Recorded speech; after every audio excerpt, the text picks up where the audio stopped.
Bueno, bos días a todos e a todos. Bos días, Caroline.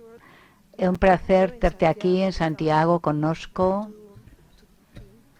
para ter unha conversa sobre territorios, comida, arquitectura, urbanismo, así que moitas grazas por estar aquí. Joan, moitas gracias por estar aquí connosco e, dende logo, agradecerlle a organización dun evento desta altura, poder debater e reflexionar e analizar dende esta esquina atlántica que para moitos como a min é o centro do noso propio mundo. Nunca o vexo como unha periferia, senón como centro. E poder ter os relatores e a altura de pensamento que escoitamos, por exemplo, esta mesma mañá. Por lo tanto, imos entrar nun debate que a mí me gustaría que se guiara en base ao que está sucedendo nestes días en Glasgow. Estamos nesa Conference of Parties, no número 26 en Glasgow, e o que vimos son respostas dubidosas, pouco valentes ante o cambio climático.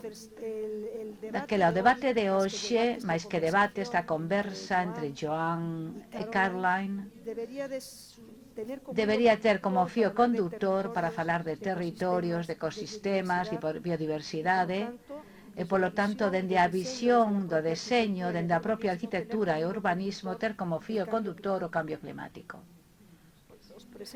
Presento-vos a Caroline e a Joan. Caroline é arquitecta, Vision Architect, da Universidade de Cambridge. Tamén foi directora da London School of Economics, da parte do programa de cidades. Dentro do ano 2000 estivo investigando a relación entre alimentos e cidades. É autora dun excelente libro de como se expolian territorios para dar alimento a esas grandes cidades, e como se dá as costas, como se vira as costas os máis vulnerables, e como a alimentación é un posible elemento para detonar os cambios e reverter procesos de deterioración ambiental. Ela, no TED Talk de Oxford, ten 1 millón de visitas. Ese millón de visitas retrata que hai máis persoas preocupadas por estas cuestións, o que nos leva a sermos optimistas. Moitas grazas de novo, Caroline. Joan é un excelente arquitecto, que vou dicer del. El e seu socio Rick Valle teñen un despacho en Cataluña,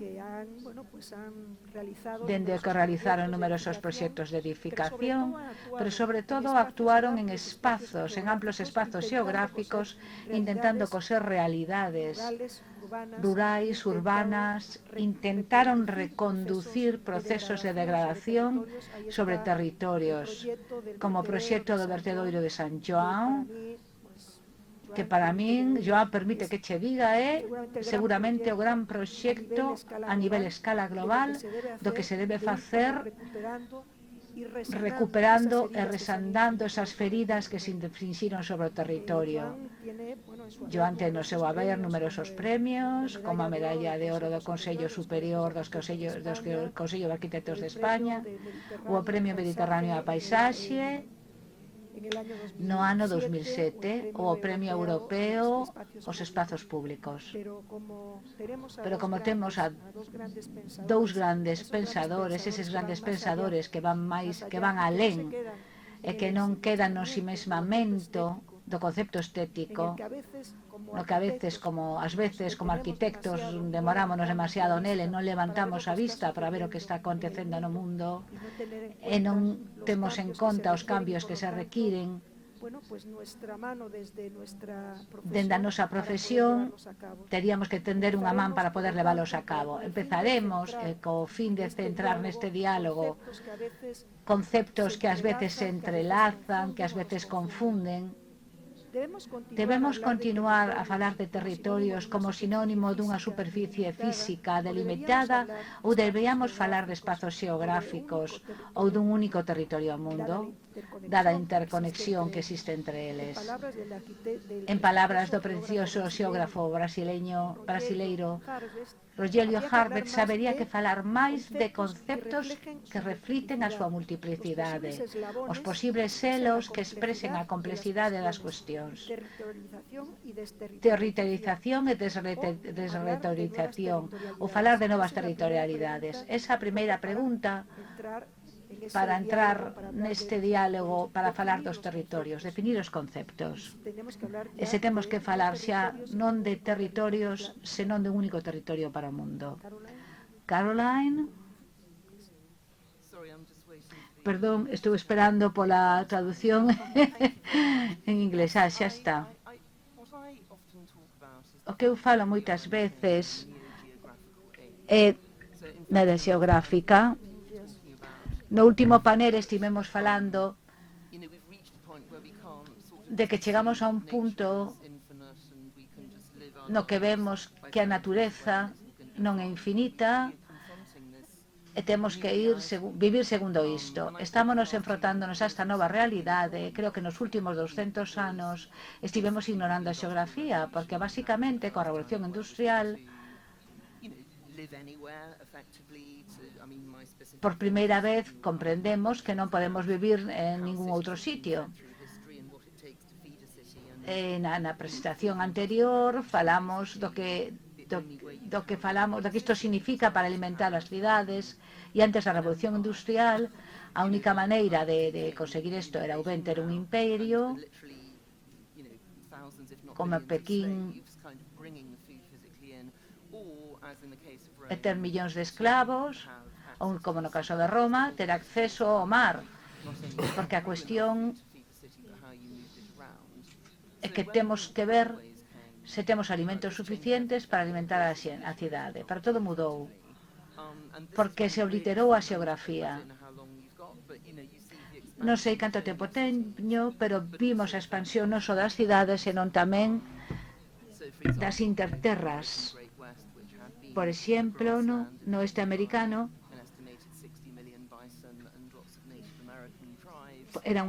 foi unha terra que estaba habitada por 60 millóns de tribos, de indios, americanos, que agora se transformou nunha zona verde. Este foi o inicio do que se chama comida barata, por a idea de que podemos utilizar tamén os trens para desplazar alimentos, podemos falar tamén do gado vacún,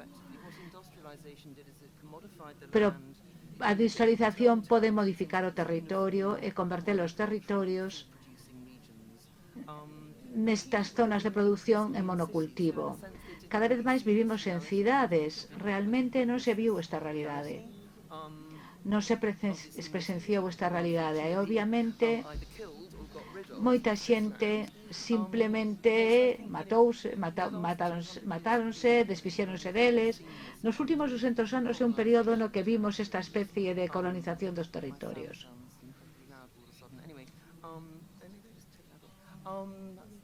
Vou quitar os cascos.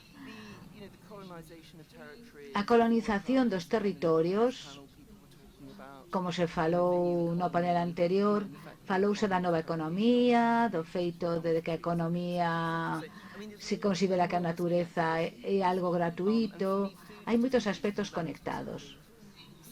Para min a alimentación é un proceso importante para ver como todos os elementos se entrecruzan, porque todos nos temos que alimentar. Todos somos cómplices nesta maneira de alimentarnos. E descubrimos que isto é totalmente insostible. Vostede mencionou o cambio climático e creo que no panel anteriormente tamén se comentou a falta de biodiversidade, que nos vai matar antes que o cambio climático. Pero simplemente hai que tratar a natureza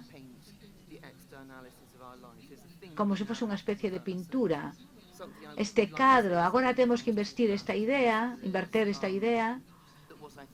Se queremos falar disto, o que precisamos é unha nova idea do que é a boa vida. porque a boa vida que herdamos é máis ben unha idea do século XIX e do século XX, e este é o aspecto central do problema. Joan? O que eu poida dicir ten que ver máis con reflexións a posteriores dunha longa práctica.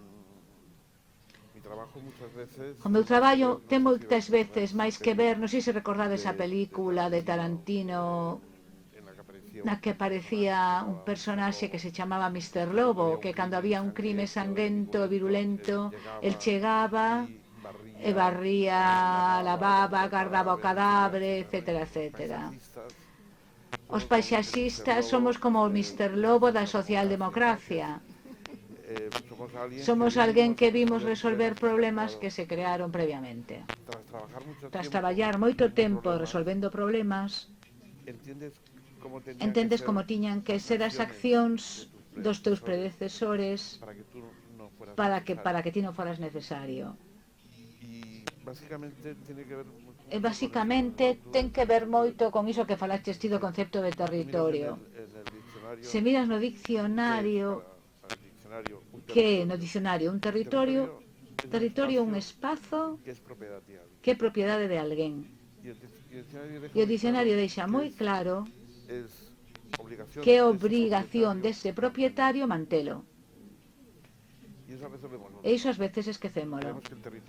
Coidamos que o territorio non é de ninguén, entón botamoslle lixo, ou ás veces mercámolo para botar lixo, ou os ríos, os afluentes, etc. Usámolos, moléstanos e entón contaminámolos. Non, o propietario, que moitas veces non os propietarios privados, senón os propietarios públicos, porque o propietario privado si se é máis por lei, pero o propietario público parece que a lei, como a creou el, non ten por que acatala. O propietario público devasta territorios. Isto hai que vigilalo. Por qué? Porque un territorio é o gran aliado da cidade. Por tanto, no debate anterior falaba, non me acordo como se chamaba o que estaba sentado no meu sitio, Salvador dicía: eses millóns de persoas que se van trasladar do mundo, a onde van ir parar? Xa o sabemos, van ir parar á cidade. Van ir parar a Madrid, a Barcelona, a Zaragoza, a cidades. Esas cidades que van medrar teñen que entenderse moi ben co seu territorio, e a maneira de entenderse ben é fusionar o que é o espírito de cada un. Por un lado, o territorio, o seu espírito básico, a natureza, o territorio é un espazo natural, polo tanto, fusionar esa natureza cos valores propios da cidade. A cidade, respecto do campo, é o lugar da liberdade.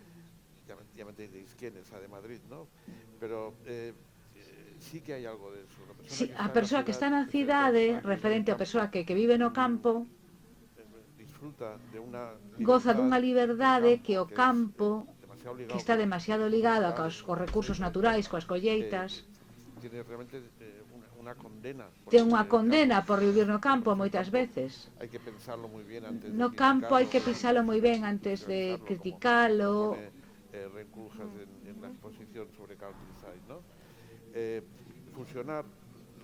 Fusionar a cidade do home libre co campo e a natureza creo que é a base do noso traballo, e creo que é a única teoría que eu puiden sacar despois de anos de traballo.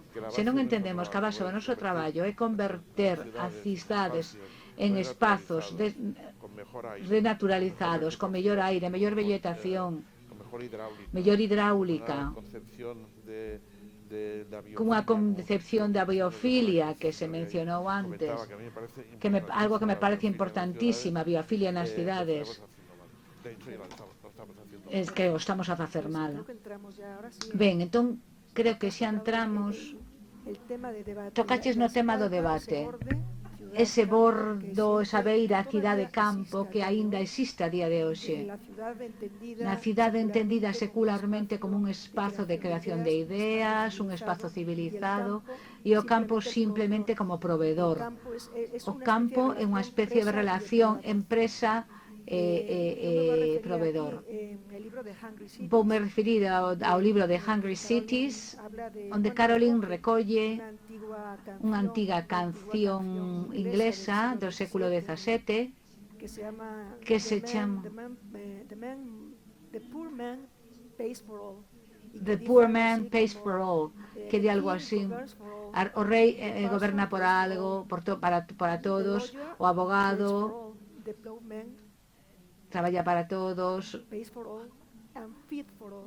e o labrador paga por todos e aliméntanos a todos. A xente de campo foi eterno proveedor de alimentos, a parte explotada, a parte colonizada, por esa necesidade de alimentos, de enerxía que requiren as grandes cidades. Esta é a segunda pregunta que tiña en liña con esta antiga canción popular inglesa.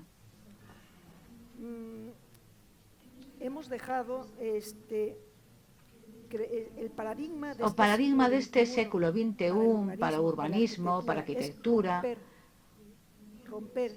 é rachar ese linde entre o urbano e o rural, entre o campo e a cidade, que se deixen de dar as costas para se recoñeceren mutuamente e que a cidade tamén entenda o dano que fai. Ás veces eu penso que moitos problemas que xeraron o cambio climático, pois a depredación dos territorios, ten que ver con que a cidade sempre lle virou as costas ao campo. Por iso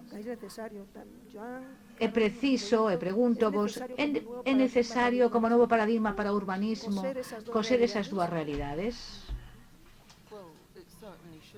Sí que debería selo. O que ti estás propoñendo é algo que eu estou pensando. Estou escribindo outro libro que aínda non se traduciu, que se chama Sitopía, que quere dicir o lugar da alimentación. Vendo unha palabra grega, porque eu creo que vivo nun mundo que está concibido por alimentación. Históricamente a cuestión de como comer é totalmente fundamental para a evolución. Todas as criaturas vivas teñen que facelo. É unha cuestión de como nos imos alimentar. Esa cuestión é algo que temos que ter en conta. Para a medida que fomos progresando ao longo da historia, intentando responder a esta pregunta, tivo un efecto profundo en como vivimos. Por exemplo, aparte, os nosos acentos eran cazadores e recolectores. A ver, vou responder a súa pregunta, pero estou dando unhas voltas. Simplemente o que faz é mover a alimentación, cazas nunha zona, recolles nunha zona e logo moves os alimentos. Cando empezamos a formarnos, hai uns 2000 anos, creamos inmediatamente un territorio dividido, porque temos a parte productiva, que chamamos o campo, e temos un lugar no medio onde o mundo socializa. Non é basicamente productivo, senón máis ben non productivo. É unha especie de ovo, como se a cidade fose a xema e o campo é o que está ao redor. Hai outros modelos disponibles, pero basicamente este é o modelo predominante. O interesante sobre este modelo de cidade, a cidade máis o campo xuntos, é que expresa unha dualidade inherente que temos dentro de nós como humanos cando empezamos a vivir nas cidades, que con frecuencia o termo aristotélico dos animales políticos, que é un termo que me encanta porque por unha parte somos políticos, témonos que reunir, temos que estar en grupos, socializar, e así é como se é político, desta maneira. Pero por outra banda, somos animais, gustanos a natureza. Como aunamos estes dous conceptos? Os gregos estaban moi obsesionados, por exemplo, Aristóteles facía esa pregunta de cal é a cidade ideal. A cidade ideal sería unha cidade autosuficiente que se podería alimentar a si mesma, porque era independente políticamente. E tamén se fala de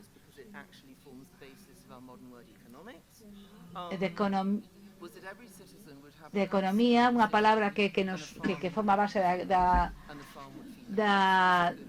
todos os cidadáns tiñan unha casa na cidade, unha granxa no campo, e a granxa alimentaba a cidade. Se todas as cidades tivesen isto, serían autosuficientes. É un modelo moi interesante porque nos di que se queremos unha boa economía necesitamos un equilibrio natural, e Aristóteles estaba obsesionado co equilibrio. Os humanos tiñan que ser moi equilibrados, e ten que ver con o equilibrio entre a cidade e o campo. A ironía é que Aristóteles estaba en contra do crematístico, de facer cartos para ti mesmo. Estaba en contra do equilibrio, non do equilibrio natural. Isto é o que se chama paradoxo urbano. Nos imos vir ás cidades, vamos vivir nas cidades cada vez máis persoas, entón afastámonos cada vez máis desta parte esencial da nosa vida, da natureza, e non só para que nos alimenten, senón para que nos expoña de outros. Agora hai moitos estudos que están xurdindo de que está rodeado do verde, se está rodeado diso, basta recuperar mellor dunha afección. Isto é unha resposta directa ao número natural. O paradoxo é que non é a resposta ideal sobre como organizalo, pero sí, eu apoio, creo que a paisaxe é algo onde hai que buscar un equilibrio. Na sociedade, a sociedade e a natureza teñen que converxer, pode suceder de diversas formas, pero creo que esta dirección que deberíamos tomar é que tería que ser un modelo global. Neste momento non o é, pero creo que temos que falar de como podemos conseguilo. A visión dunha boa vida e o que estou comentando tamén ten que ver con como reunimos a sociedade e a natureza. E creo que non é o problema predominante da boa vida que temos nestes momentos. Penso mesmo que Caroline, porque unha das cousas na que traballamos nós que queda no ámbito do especificamente relacionado cos valores intrínsecos da paisaxe, a hidráulica, o aire, a vexetación. En cambio, ela engade un tema máis que a comida, que evidentemente é importantísimo. Por exemplo, eu onte contaba, onde eu vivía en Barcelona, nun barrio, ao lado había vacas, e íamos comprar o leite ás vacas. E no noso patio había coellos e galiñas no centro de Barcelona, e de cando en vez pasaba un carro con verduras que viña do Prat, e a miña boa compraballe as verduras. Isto que é unha cousa que os progresistas, que os meus compañeiros progresistas da transición, isto parecíalle horroroso. E evidentemente cunhas leis de agora eliminaron. Ti podes ter un camal criado na túa casa e na dos gatos, pero non podes ter unha liña e un coello porque atenta da lei de hixiene, etc. As vacas teñen que estar a 30.000 leguas, e as granxas agora xa están totalmente contaminadas, e nada se pode mandar sen pasar un control. O tema que ela toca eu creo que é fundamental. O que tocamos nós respecto á fusión cidade-campo é simplemente os aspectos ligados a tema de paisaxe. Por exemplo, que son temas fundamentais, pero que non toca, e que creo que se fusionásemos para traballar coa cidade, creo que tería máis valor e crecería. Pero aí seguimos con un orden así para... Sí, é unha boa suxerencia. Entrataremos no tema do deseño das cidades en base á propia alimentación. Joan, por exemplo, crees que despois desta pandemia, deste tempo que nos tocou vivir, no cal vimos nas grandes cidades, nesas pechadas, neses despachos privativos, sen posibilidade de desfrutar da natureza, hai como unha especie de volta á natureza, como naquel libro, cando no século XIX, Turó propuxo nesas cidades industriais cheas de fume, chemineas, propuña aquela da obra de Walden, da vida nos bosques. Hai unha volta nese espírito case de tiró do 19, nese romanticismo pola natureza. Sí que o hai, é un erro. Sí, eso tamén creo eu. Eu creo que a pandemia, que todos vivimos na casa, demostrou que non é que que teñamos que irnos da cidade para sermos estupendos, senón as deficiencias da cidade para resolver os problemas. Por exemplo, a pandemia ensinounos que o noso espazo vital era a nosa casa, como moito o balcón ou a terraza, porque fora todo un desastre. En cambio, se repensamos as cidades para que o noso ámbito non fose a casa, senón un barrio no que houvese prácticamente todo, creo que entenderíamos que cando veñan situacións de emerxencia, como pasaba antes, eu reivindico moito o barrio, eu son de Sants, que é un barrio de Barcelona, onde había de todo. Había de todo. Eu fun a Barcelona, Sants está do centro de Barcelona como a 3 kilómetros.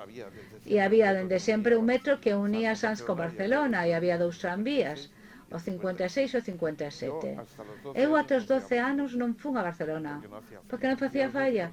Fun os 12 porque se empeñou a miña nai que fose un médico, levou un médico que estaba no ensanche de Barcelona.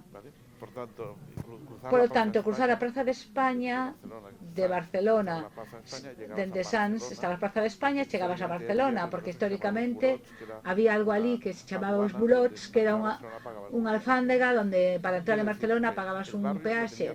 O barrio tiña todo, había escola, había fábricas, fanse nun lugar fabril, había parques, prazas, había todo. Os barrios nese momento en Barcelona agora non teñen nada, non teñen nada. De golpe hai un hipermercado que está na illa, tes que chegar á illa, depois tes que ir cada vez máis lonxe, as tendas do barrio non están nutridas. Aí este rollo do branquexo, de branquear dos diñeiro, que son as froiterías que chega unha verdura que non sabes de onde ven, que non te podes fiar, porque o tomate non sabe a nada. A pandemia debeunos ensinar a modificar as cidades, non a ir ao campo, porque iso é non a naturalizar as cidades, son a reorganizalas, engadir natureza, pero tamén servizos de proximidade, engadir lugares de traballo de proximidade. Nas cidades todo está longe, todo o mundo ten que coller o coche para ir a traballar non sei onde. Por que? Porque nos barrios xa non hai lugares de traballo. Porque para ir ao notario tes que ir a Paseo de Gracia. Por favor, que hai xa un notario no meu barrio. É unha cuestión de escala, de organización. Hai que remodificar a escala das cidades, non irnos á montaña. É certo tamén que hai un exceso, non sei se coincidedes comigo, un exceso de xestos, de traer o verde en pequenas intervencións na cidade, onde non hai un pensamento profundo, simplemente son xestos. Iso falábamoslo onte, o tema do posture. Agora de golpe toca o huerto urbano. A horta urbana é unha das parvadas máis grandes que se inventaron. Falábamoslo co Carolina e máis eu. Eu creo que é mellor facer un xardín con rosas e petunias, gozas delas, que non 3 tomates que vas ter que poñer insecticida ata ir e volver porque van estar malos. As 2 cenouras van ter o tamaño de dedo pequeno. Pero claro, hai o postureo. Eu tamén creo que hai un postureo. Estou me excitando con este tema, perdón. Lanzo esta pregunta entrando xa no tema no que Caroline Steele é unha experta, leva dando o ano 2000 estudando, analizando esa relación entre a comida e as cidades. Vostede fala da industrialización dese solo artificial, ese solo artificial creado sobre os territorios a base de fertilizantes químicos, de produtos provenientes do petróleo. Por exemplo, aquí tamén hai científicos, o 50% dos átomos de nitróxeno que temos no corpo son artificiais. Proceden deses fertilizantes químicos a base de nitróxenos que evidentemente salvaron de grandes fames a universidade, pero que aí quedaron. Estes días, por exemplo, na conferencia de Glasgow,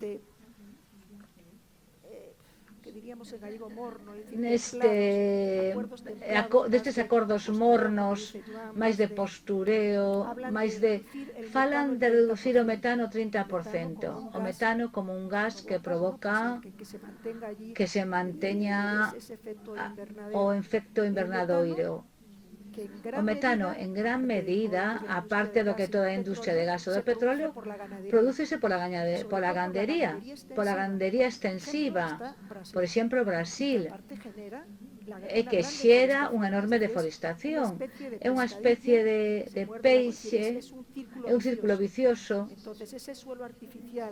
Ese solo artificial que se precisa para alimentar as cidades, eu quería preguntar a Caroline, que ela o ten claro, o futuro do mundo, polo tanto, a reversión da deterioración desa pegada ecolóxica que fixemos sobre o planeta,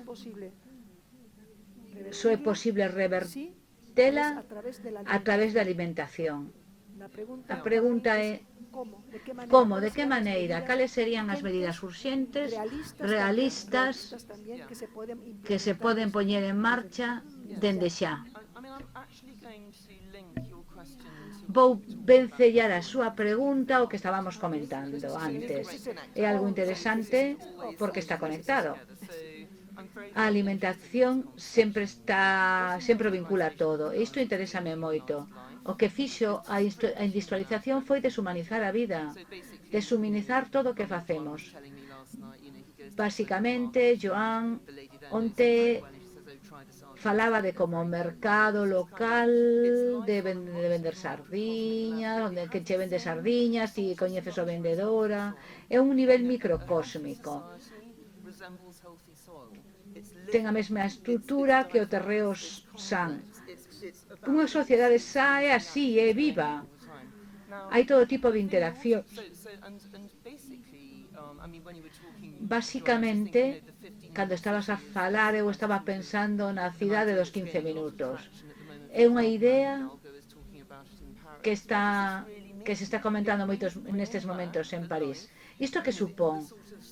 Supón devolver a vida de filigrana, a pequena escala, ás veciñanzas. Hai unha analoxía na paisaxe. Este paradigma de, por exemplo, utilizar os produtos químicos no territorio, vale, pero vou comentar algo. Como imos alimentar o mundo? Teño que obxectar fortemente ante esta fórmula. Quen somos nós? Quen é o mundo? O mundo quere que o alimentemos?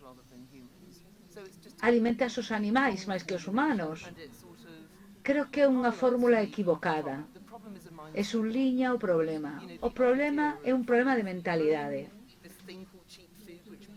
A idea de cultivar o que se chama comida barata, que non existe, de feito, teño que dicir algo máis. Se pensamos no que a alimentación son cousas vivas que matamos para poder vivir. Entón, como pode ser iso barato? A comida é a vida. Por iso todo está conectado. Que é unha boa vida? Esa cuestión que nos temos que preguntar. Unha boa vida que pode ir ao mercado, a señora coñéceme ben, a veciña, dime que compre sardiñas, pero se vivo no campo podo cultivar comida como quero facer. Creo que un exemplo moi bo. Para min, unha das obras máis importantes escritas no século XX e un libro moi inspirador que se escribiu nos anos 70, que non sei se coñecen, Spiciform, non sei se xente o coñece, fálase de que basicamente pensamos que resolvemos o problema da produción porque se nos dá esa idea e pódese canalizar o custo da vida, pero nesa obra fálase dun granxeiro que estaba cultivando produtos industriais para vender á cidade, sen pensar no que lle estaba a facer na terra. E o agricultor dicía, non o quero facer de outra maneira, pero que non me pagan para facelo de outra. Eu prefiro facelo de outra maneira, máis orgánica, máis biolóxica. Se o levamos a economía, o significado original da economía era sobre a relación entre nós e o territorio, entre o humano e a paisaxe. E como podemos equilibrar estes dous aspectos? O modelo industrial do que falamos non ten futuro, pero hai unha grande cantidad de intereses ocultos en dicir que é a única maneira de poder alimentar o mundo. Entón, non hai que confiar na xente que fala así. Necesitamos o oposto, temos que rehumanizar, revalorizar, poñer a alimentación no centro da nosa economía, é o máis valioso das nosas vidas, temos que introducir isto, é como a vida. Como podemos considerar que é algo barato?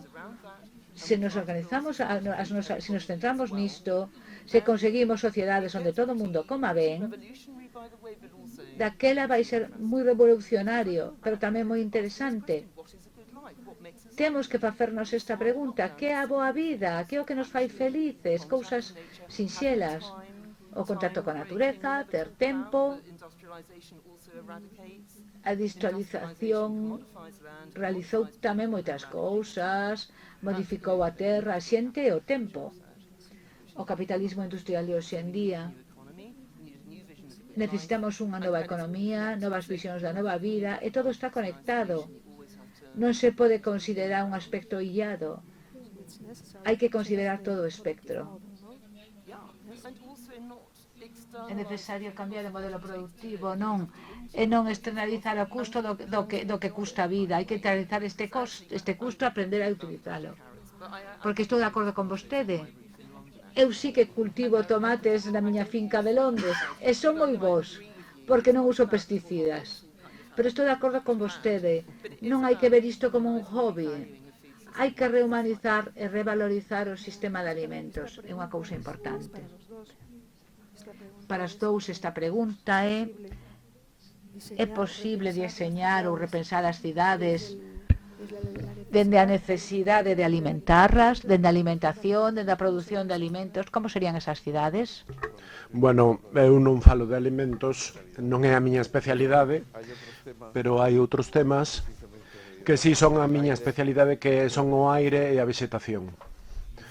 E sí hai que redeseñar as cidades para que o aire sexa mellor, para que haxa máis biofilia e para que haxa máis, porque é un tipo de alimento moi importante tamén. Hai que redeseñar en pequena escala. O erro normalmente son as escalas. Cando propós grandes escalas non se produce ou produces erróneamente. Hai que ter accións cirúrxicas a pequena escala sobre as cidades que permitan melloras tamén de pequenas escalas. No barrio, a zona, a circulación xeral, etc. E iso pódese facer, evidentemente, a partir dunha legislación e de gobernos que entendan iso, que hai poucos. Ese é o problema. E da comida que fale Carolina.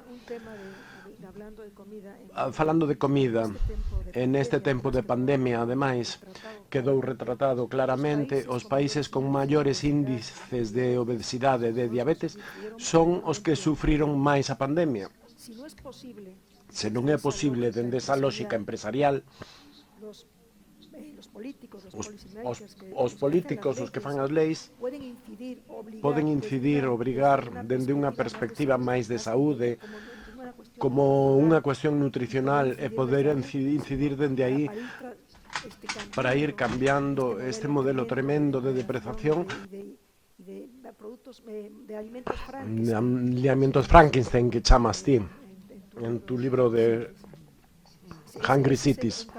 Ese é un camiño posible máis corto para tomar decisións máis rápidas, a cuestión saúde. Os políticos están aterrorizados pola comida, porque se observamos a historia, calquera político que quixera controlar o alimento normalmente acabou moi mal. Luís XVI, por exemplo, coñecía a xeografía de París, e normalmente París non tiña acceso ao mar, polo tanto era moi difícil alimentar os parisinos. Luís XVI tivo que tomar unha serie de decisións, de medidas, e despois houve unha explosión en Islandia, houve unha falta de alimento e botaronlle a culpa. Cando despois pasou a industrialización, penso que estou demasiado rápido, día ponente, porque estou escoitando o castelán de fondo e imos moi rápido. Cando sucedeu a industrialización, ese é o motivo polo que os políticos estaban encantados de dar a responsabilidade á industria alimentaria de alimentar a poboación.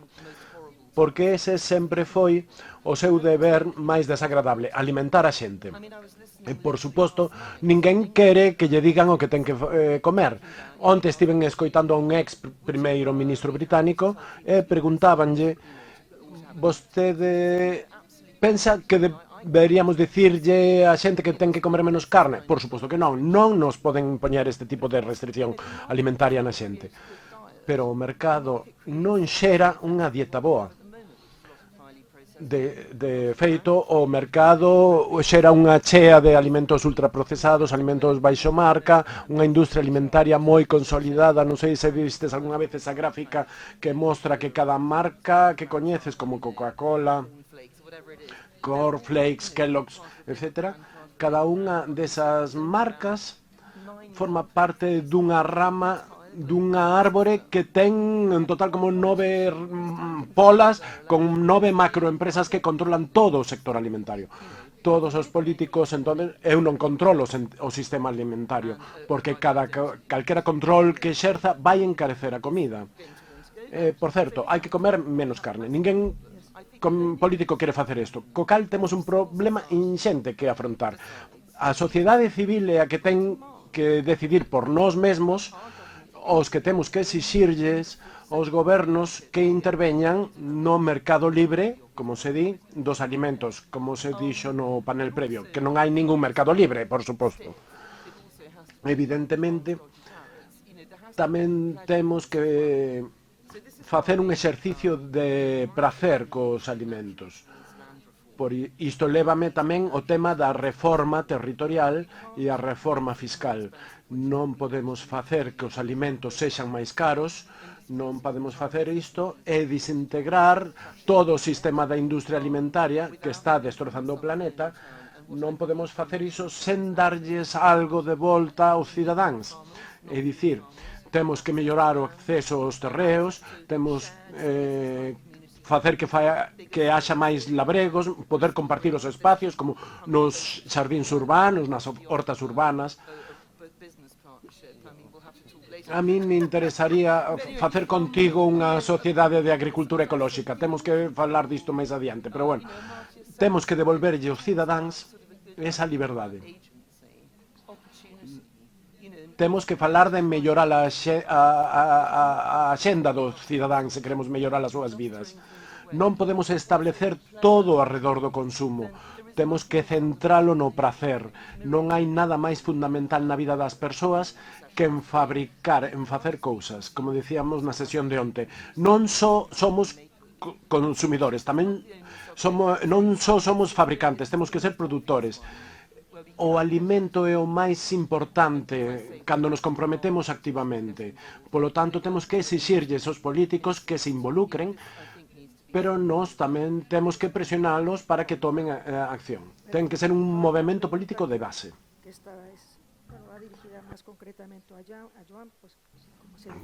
Como se define un non teórico, un gran arquitecto que executaba proxectos de enorme capacidade. Hai un problema que xeran os alimentos, a produción de alimentos nas cidades, que son os refugallos.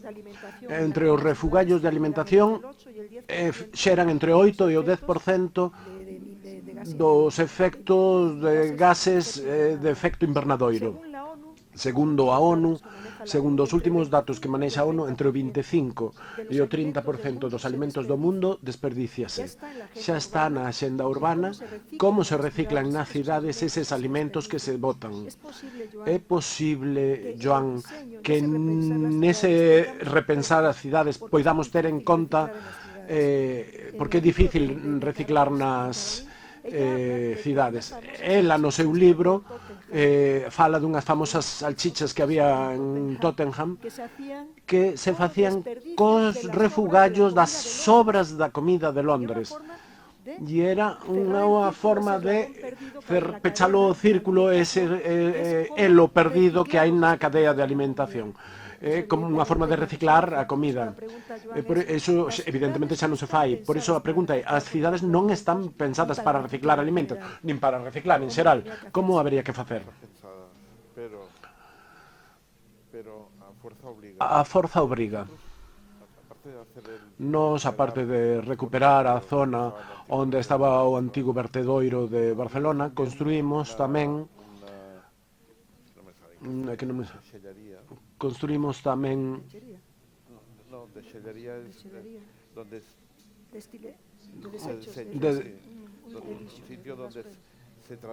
onde se trataban os refugallos dos sitios, dos restaurantes. Construíuse para poder pechar o vertedoiro. Este edificio para tratar os refugallos tiña varios niveis e un deles era a cremación, outro era a compostaxe, a separación, secado. Fíxose pensando nunha previsión de crecemento de Barcelona baixa, porque Barcelona en sí xa non sube de habitantes, senón que vai baixando, pero ao cabo de 2 anos empezaba a estar o seu nivel alto de funcionamento. Cando chegou o 2008 caeu en picado. O 2008, coa crise, a xente empezou a reutilizar nas súas casas a comida, non se producían, caeu a metade a produción de lixo en Barcelona. Iso quere dicir que ante unha situación de necesidade forte que non houbo na pandemia, aínda non houbo iso, a pandemia subiu o consumo, subiron o lixo, subiu os refugallos. Isto é xeralizar un pouco, todos quedamos na casa e cociñamos máis. Hemos collido toneladas. Pero quere dicir que só con unha educación máis ligada a un nivel de coñecemento da túa propia economía, o refugallo sería inferior. O tema dos refugallos ten dúas vertentes. O individual, que ten que ver cunha educación, xa que logo teria que haber un sistema educativo que explicase como é a reciclaxe das cousas que ti consumes, a roupa, por exemplo, a comida, o famoso tempo de a obsolescencia dos aparellos, que sabes que os 10 anos son moitos aparellos, a obsolescencia programada. Polo tanto, unha educación sobre ese aspecto, sobre a cidadanía, e despois unhas leis tamén. Temos que funcionar cunhas leis.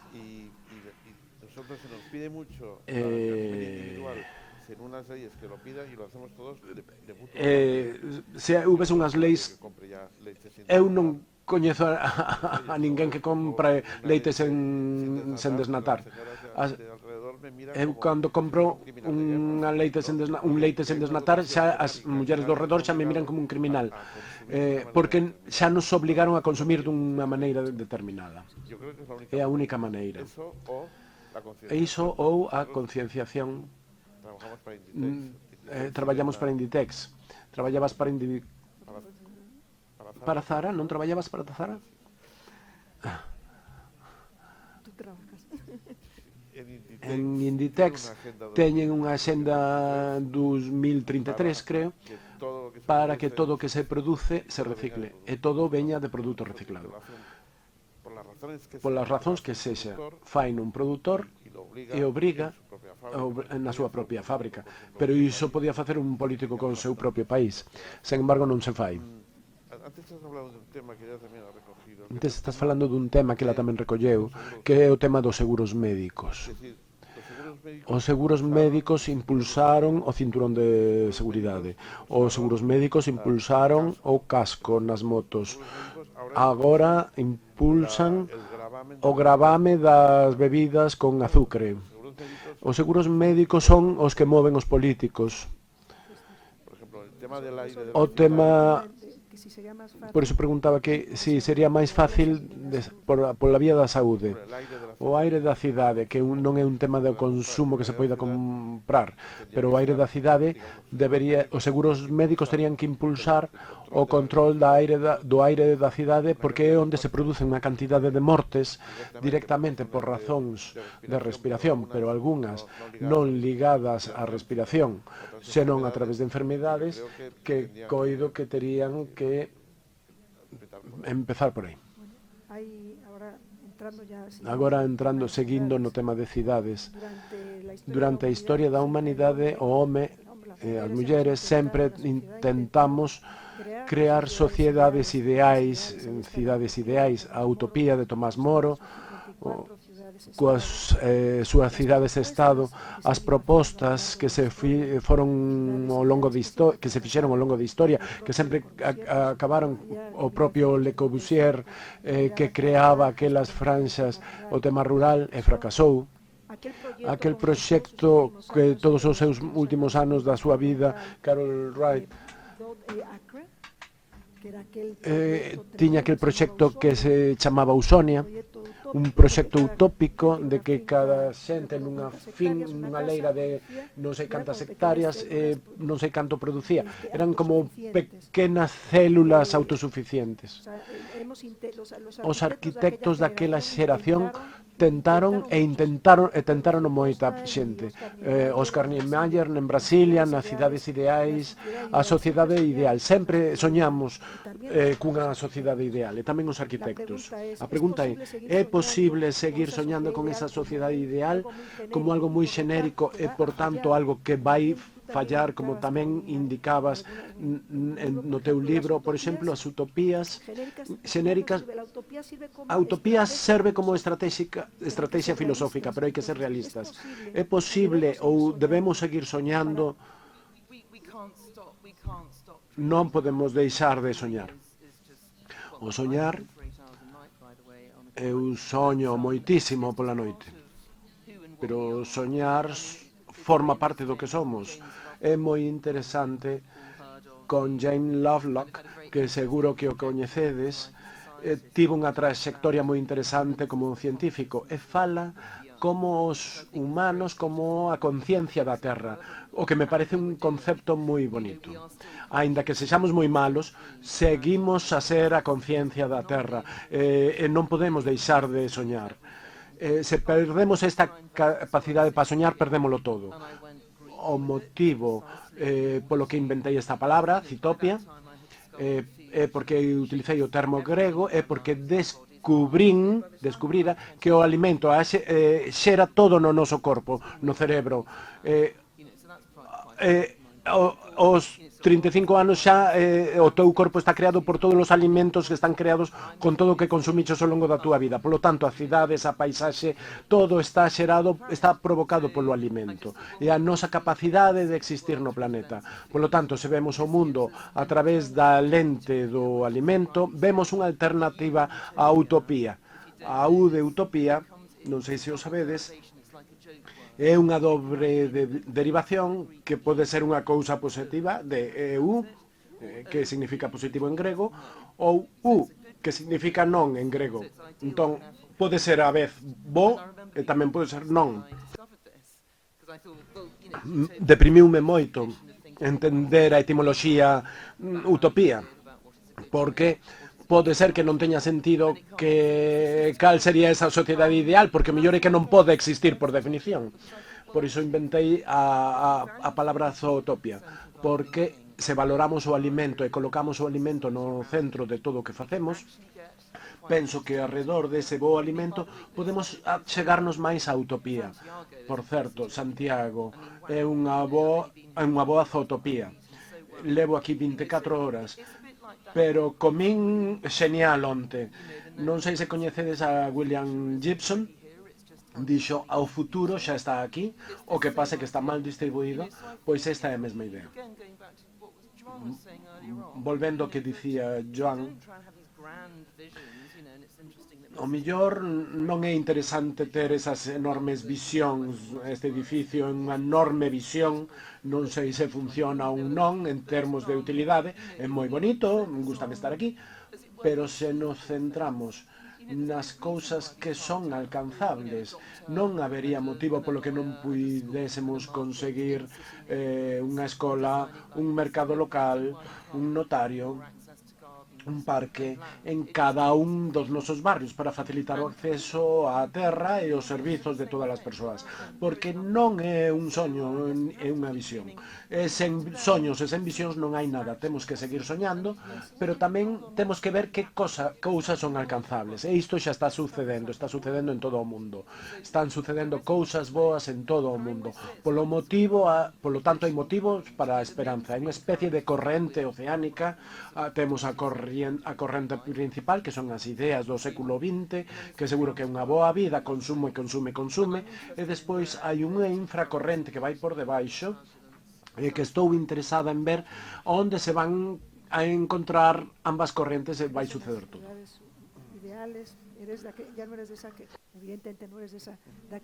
Non eres daquela xeración que do século XX.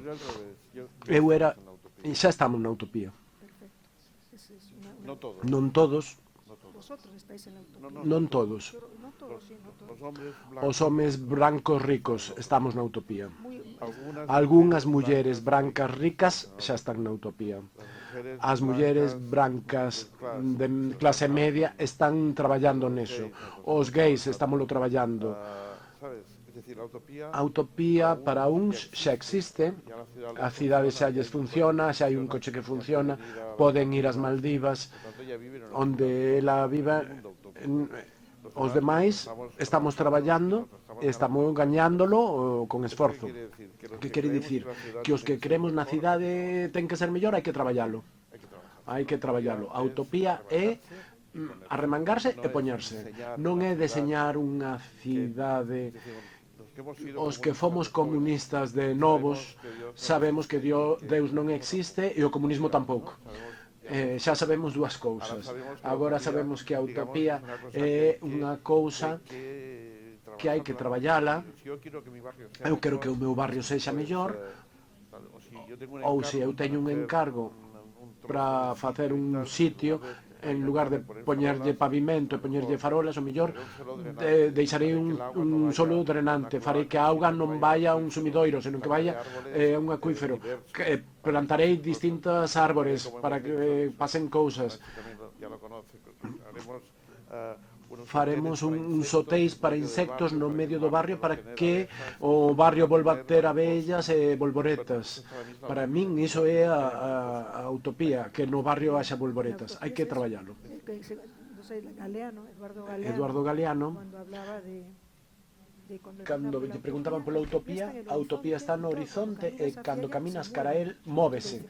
Pero entonces, para que serve para a utopía? Para camiñar.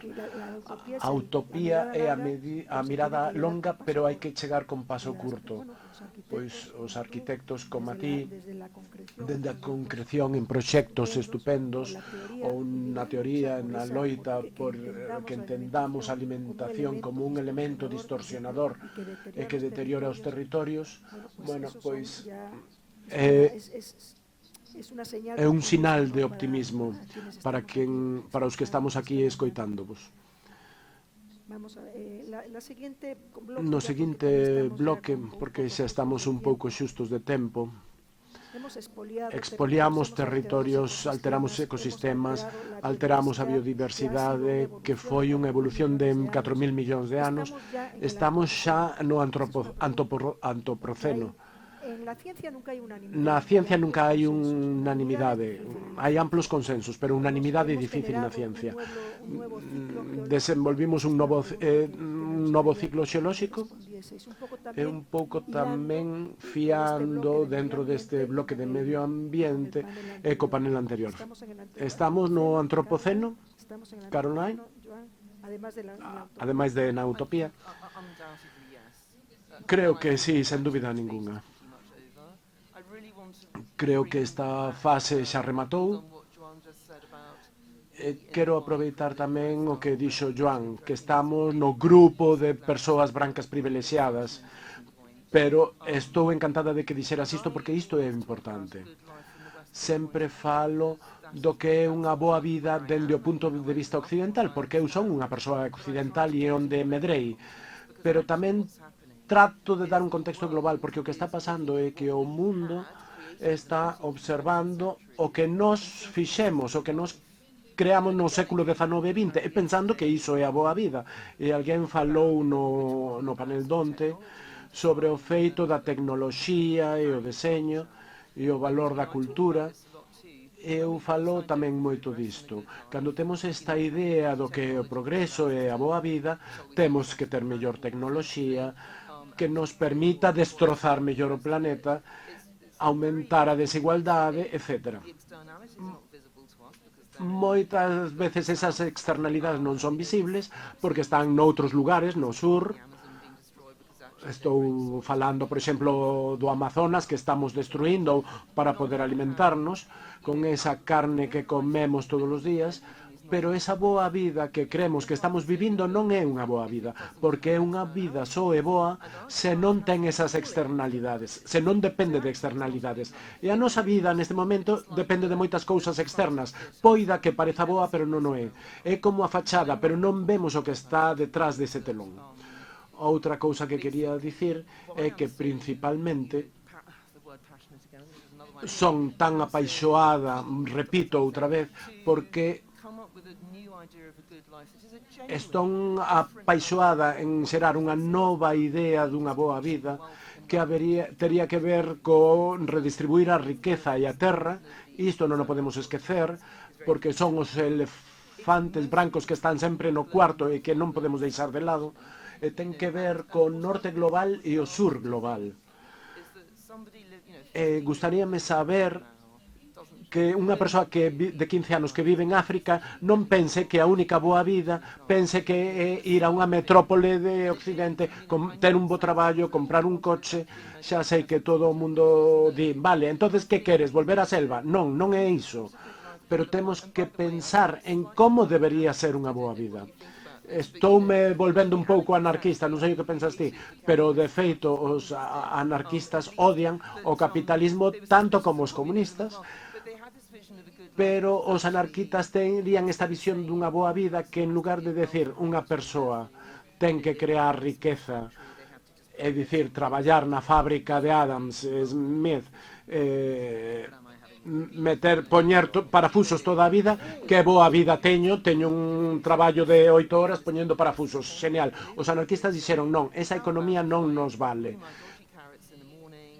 porque non vou cultivar as miñas cenorias pola mañá, traballo na carpintería pola tarde e pola noite séntome e escribo un pouco de poesía. Porque non somos capaces de crear unha economía alternativa coa que poidamos facer isto, que boa para cada persoa. Eu non o sei porque non son científico, pero escoitas a xente. Como decía no panel anterior, estamos no antropoceno, vale? Iso é bo ou malo? Terás as súas cousas boas, que non sei cales son, pero terás. Se somos capaces desta xeración da pegada que deixamos sobre a terra traballar dendo positivo, non está mal. Por exemplo, mentres nós poidamos traballar coa natureza creando situacións, está ben. O do Amazonas, cando voten a este señor, se que algún día votarán a Bolsonaro, os fabricantes de non sei que fan, o soia, ou a esa planta para que o coman non sei quen, cando todo iso reverta, poderemos replantar, porque sabemos como facelo, e sabemos como crear viveiros. Da igual que somos capaces de destruir, seguramente teremos medios para volver a construir. Estar nesta época non é mala. Claro, o problema é reverter a situación. O meu socio sabe máis destas cousas que eu. Sempre di, fixémolo mal ata o de agora. Iso temos que telo na cabeza. O debuxo que fixen onte pola noite está mal. O de hoxe ten que estar ben. A decisión que tomei onte estaba mal. A de hoxe ten que estar ben. Eso é o que podemos facer. Si el clima está cambiando, tendremos que cambiar nosotros también. O clima non sabemos cara a onde vai cambiar. Como non hai esa unanimidade por parte dos científicos, como non hai esa unanimidade por parte dos científicos, os que falaban do efecto do cambio climático en Galicia, que parece como que é o contrario do que se esperaba. Estamos na quenda de preguntas, temos o tempo limitado, o tempo con dous pensadores desta categoría, con ese pensamento profundo que precisa este tempo. Pasóusenos rápido. Joan, Caroline, abrimos unha quenda de preguntas. Hola, boa tarde. Quixera facer unha dobre pregunta. Creo que é complexa. A ver se me poden responder os panelistas.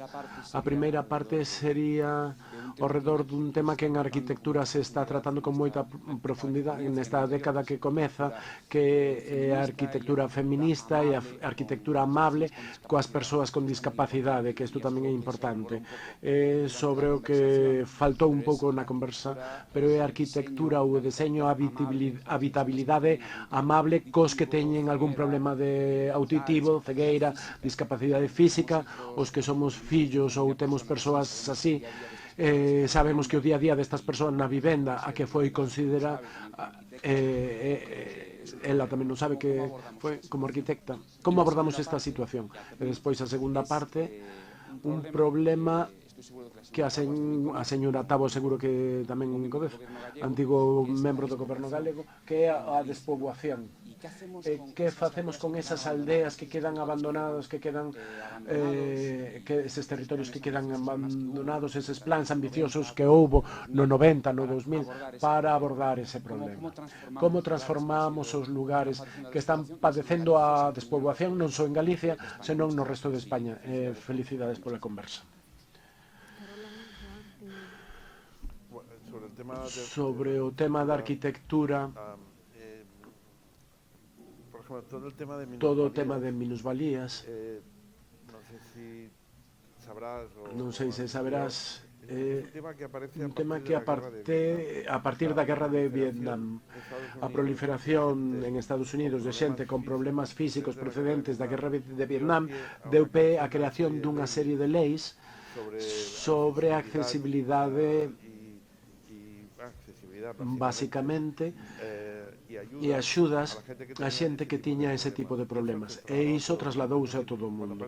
Cando aparece unha necesidade moi besta, aparecen solucións brutais tamén.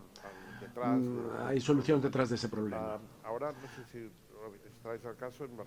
En Barcelona, en Igualada, houve un caso que a 5 da mañá chamou a súa nai, vou para a estación, en un descampado sen cámaras foi violada. Iso xa chegamos moi tarde para implementar situacións,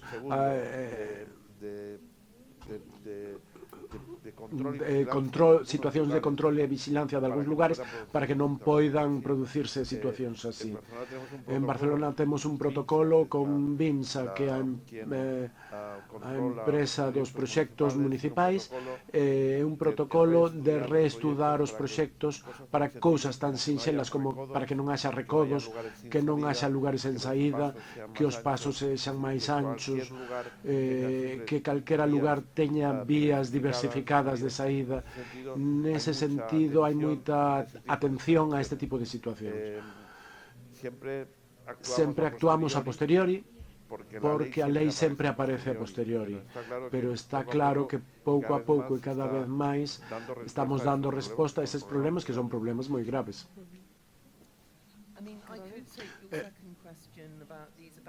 A segunda pregunta que falaba destas aldeas que quedan desertas, escoítome a min mesma. Creo que sucede algo moi interesante durante o confinamento. A xente descubriu que podía teletraballar e xa non tiña que ir a ningún sitio. Se pensamos nesa antigua división entre cidade e campo, que é unha desas utopías das que falábamos, tamén Eva Nisser e a súa cidade xardín, que falaba dese imán do campo para a cidade, ten que ver con esa dualidade a que me refería antes.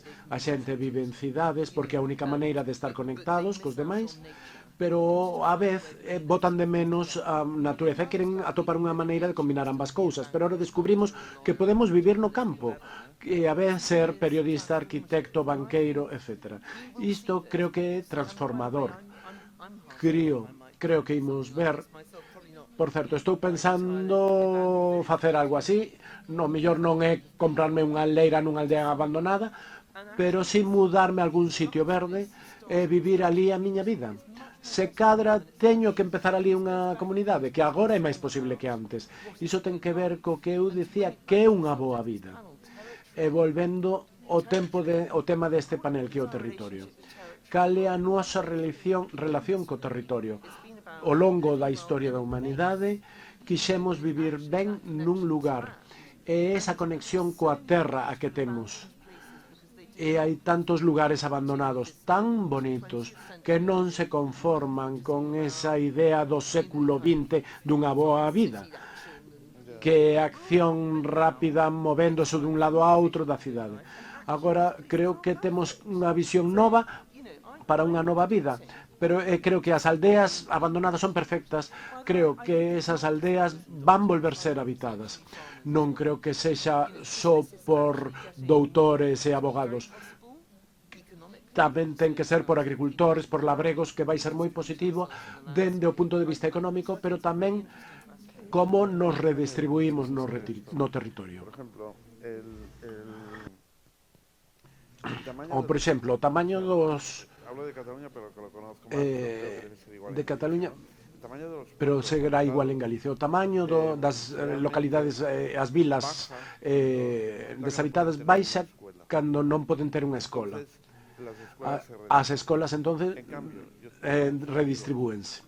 Teño moitos amigos da miña idade que teñen fillos problemáticos, porque a xente da miña idade, os fillos sempre son problemáticos porque lles deron demasiadas cousas, que buscaran que as escolas unitarias das escolas unitarias das aldeas, das vilas pequenas, poden solucionar iso. As vilas pequenas que non poden permitirse un instituto por número de tal, senón que teñen que ter na aula xente que vai desde os 6 hasta os 14, son escolas, un rendemento e dan unha educación por empatía entre máis vellos e máis novos, máis interesante que a que pode dar escolas máis grandes que dividen por edades os alumnos. Polo tanto,